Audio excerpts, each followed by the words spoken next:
میرے محترم دوستو، بزرگوں، عزیزو، ہر عمل کے کرنے کے کچھ اصول، کچھ ضابطے، کچھ طریقے ہوتے ہیں۔ وہ دنیا جو اللہ کے ہاں ملعون ہے،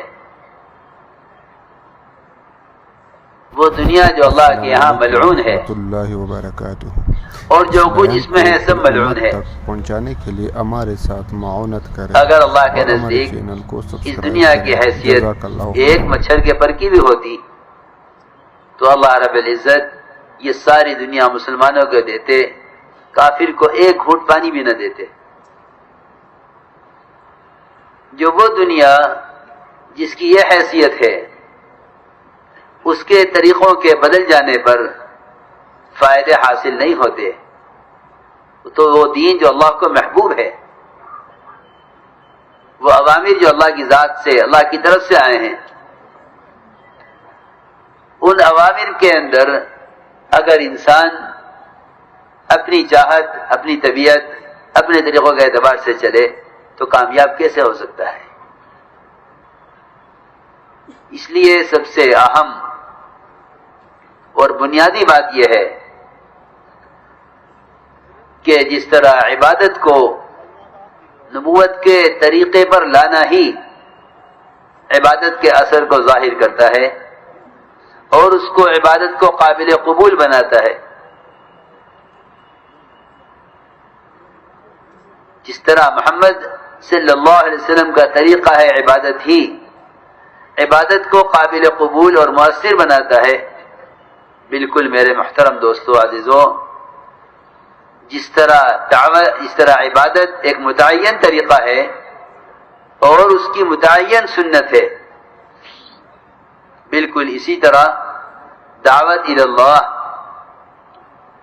جس کو دے کر انبیاء علیہم السلام، ایک روایت کے مطابق 2 لاکھ انبیاء علیہم السلام بھیجے گئے ہیں۔ یہ ممکن نہیں ہے کہ نماز کا طریقہ ہو، روزے کا طریقہ ہو، زکوٰۃ کا طریقہ ہو، حج کا طریقہ ہو، استنجے، وضو، کھانے پینے، بیاہ شادی کے طریقے سنت کے مطابق ہوں۔ یہ ممکن نہیں ہے کہ جس کام کے لیے نبی کو بھیجا گیا ہے اس کا کوئی طریقہ متعین نہ ہو۔ اللہ رب العزت بذات خود داعی ہیں، واللہ یدعو الی دار السلام۔ یہ کیسے ممکن ہے کہ عبادت تو ہو سنت کے طریقے پر، دعوت ہو کسی بھی طریقے پر؟ یہ ممکن نہیں ہے۔ اس لیے میں نے عرض کیا کہ جس طرح ضروریات میں، عبادات میں سنت کی تحقیق کرنا ضروری ہے اور اپنے آپ کو ہر ممکن اس کا پابند بنانا ضروری ہے، اسی طرح دعوت اللہ میں اس کام کے مزاج، اس کے طریقے، اس کے اصولوں کا پابند بننا بھی ضروری ہے، کیونکہ یہ وہ بڑا کام ہے جو اللہ کے بندوں کو اللہ سے جوڑنے کے لیے ہے۔ عبادات اپنی ذات سے اللہ سے جڑنے کے لیے ہیں، لیکن دعوت اللہ کے بندوں کو اللہ سے جوڑنے کے لیے ہے۔ یہ فرق ہے کہ عبادات خود اللہ کی ذات سے جڑنے کے لیے ہیں، دعوت اللہ کے بندوں کو اللہ سے جوڑنے کے لیے ہے۔ تو اللہ کے بندوں کو اللہ سے جوڑنے کے لیے بھی اصول کی وہ پابندی اور اس کام کے مزاج کی وہ پابندی کرنی ہوگی جس کا پابند انبیاء علیہم السلام کو، صحابہ کرام کو بنایا گیا ہے۔ جس طرح شادی خواہش کی بنیاد پر، تجارت خواہش کی بنیاد پر، ضروریات خواہش کی بنیاد پر پوری نہیں کی جا سکتی، اسی طرح دعوت اللہ کی ذمہ داری اپنی چاہت کی بنیاد پر نہیں پوری کی جائے گی، بلکہ اپنے آپ کو اس میں بھی سنت کا پابند بنانا ہوگا۔ اس لیے کہ اتباع سنت جس طرح حاجت اور ضرورت میں ہے، اس طرح عبادات میں بھی ہے، اور جس طرح عبادات میں سنت کا اتباع ہے، اس طرح دعوت اللہ میں بھی اتباع سنت ہے، جس کی سب سے پہلی سنت اور سب سے اہم سنت وہ یہ کہ اس کام میں سب سے اہم چیز عمومیت ہے. کسی طبقے، کسی گروہ، کسی قوم، کسی زبان، کسی رنگ، ان کو سامنے رکھ کر اگر دعوت کا کام کیا جائے گا، اس سے گروپ بنیں گے، امت نہیں بنے گی. اس سے امت نہیں بنے گی. امت بنانے کے لیے سب سے پہلی سنت، نبوت کا سب سے پہلا عمل، وہ ساری انسانیت کو سامنے رکھ کر، ساری انسانیت کو سامنے رکھ کر، باعتبار صرف دعا کے نہیں کہ ساری انسانیت کے لیے آپ ہدایت کی دعا کریں، باعتبار دعوت کے نہیں کہ ساری انسانیت کو سامنے رکھ کر دعوت دیں، بلکہ حضور اکرم صلی اللہ علیہ وسلم کے اخلاق اور آپ کی سخاوت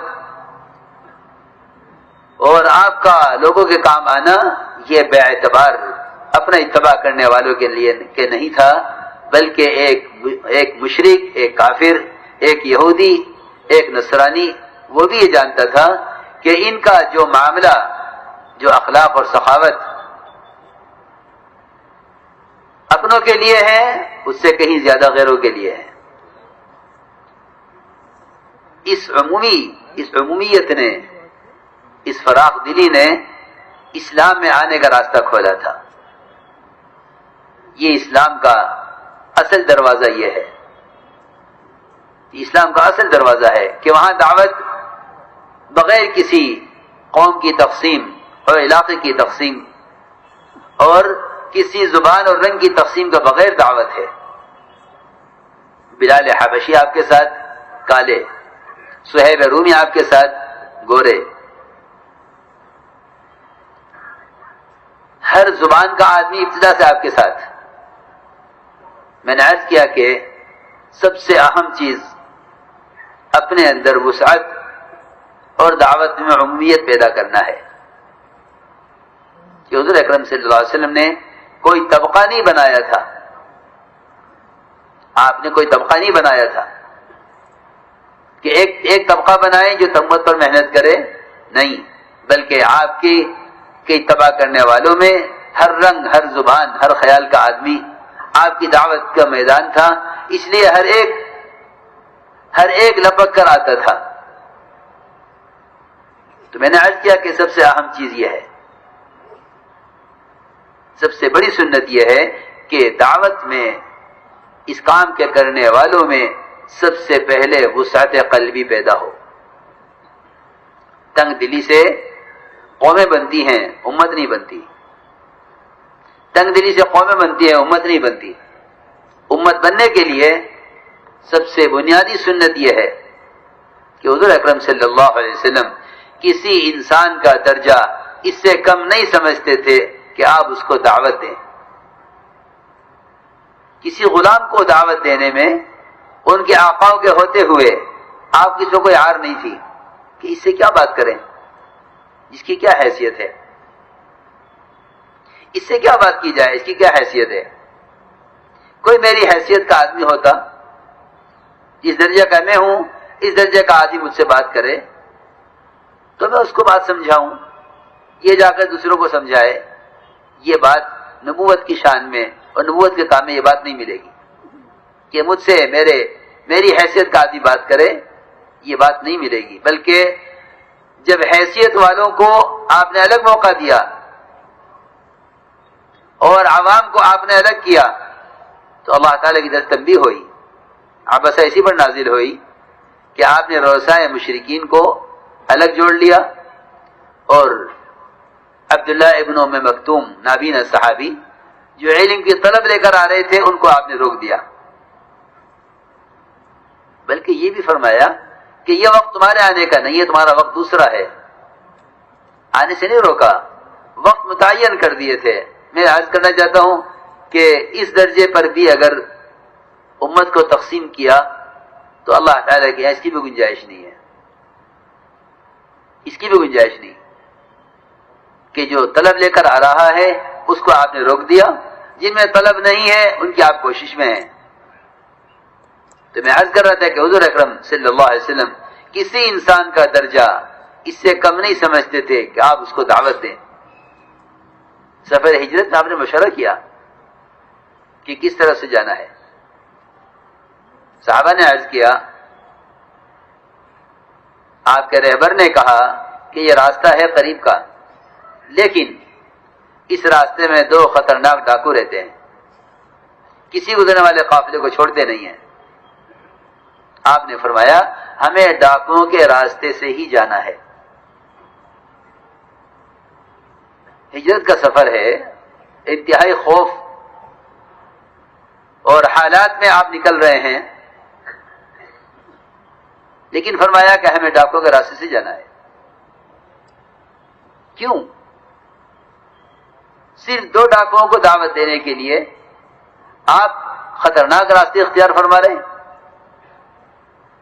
راستے اور بھی ہیں، ہجرت کرنی ہے، راستے اور بھی ہیں مدینہ منورہ پہنچنے کے، لیکن آپ نے فرمایا کہ نہیں، ہمیں ڈاکوں کے راستے سے لے چلو تاکہ ان دونوں ڈاکوں کو بھی ہم دعوت دیں. آپ نے بتکلف بالارادہ ڈاکوں کا راستہ اختیار کیا. وہ دونوں آپ کو راستے میں ملے، آپ نے دونوں کو دعوت دی، اللہ نے دونوں کو اسلام کی ہدایت دی. اس لیے کہ بات یہ ہے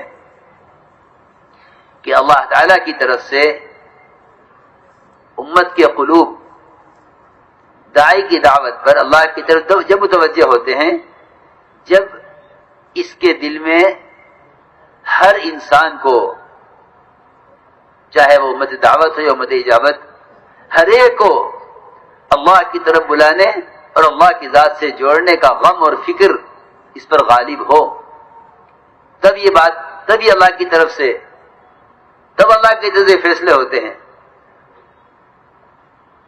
کہ گزرنے والوں کو لوٹنے والے ڈاکو وہ آپ کی دعوت پر دونوں اسلام میں داخل ہوئے. میں نے عرض کیا کہ سب سے اہم چیز یہ ہے کہ اس کام کے کرنے والوں میں خصوصاً اور پوری امت میں عموماً مزاج نبوت کی سب سے پہلے یہ چیز آئے کہ حضور اکرم صلی اللہ علیہ وسلم کے یہاں سب سے اہم چیز وہ وسعت ملے گی دعوت میں، کہ آپ کی دعوت میں سب سے اہم چیز وسعت ملے گی، کہ آپ کسی انسان کا درجہ اس سے کم نہیں سمجھتے تھے کہ آپ اس کو دعوت دیں. صحابہ کرام